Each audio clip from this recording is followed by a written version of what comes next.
The Windsor Framework is designed to streamline the documentation for goods that are imported from Great Britain to Northern Ireland that will stay in Northern Ireland by introducing green and red lanes.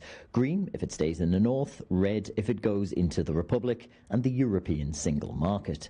Garden centres are one of those industries that had been struggling under the rules of the post-Brexit Northern Ireland Protocol. When it comes to looking at the problems businesses like this one have faced because of Brexit, you can't go much further than the humble seed potato. Previously, these, grown in the UK mainland, would have been imported directly here to the garden centre in Belfast. However, now they have to go from where they're grown, first to the Netherlands, then to the Republic of Ireland, before coming north. All that means is more costs for retailers, which are in turn passed on to consumers. Here, the hope is that the Windsor Framework will allow them to speed up supply chains from Great Britain and reduce costs. For us to order just anything, garden furniture, barbecues, plant sundries, all coming from England, the big issue for us has been it's been sort of ordering on a Monday and you might see these products maybe in 2 to 3 weeks' time. Before Brexit, it was more like a 5-day delivery service, so we're really hoping that if we have these green lanes that they talk about, things will become much easier. We can go back to just ordering on a Monday for delivery for a Friday, which again means as a weather-dependent business, we can get the stock in when we need it, when the weather's good. The Windsor Framework is far from a cure-all for the trade issues brought about by Brexit. Goods coming into Northern Ireland from Great Britain intended to remain here will have to be clearly labelled as so.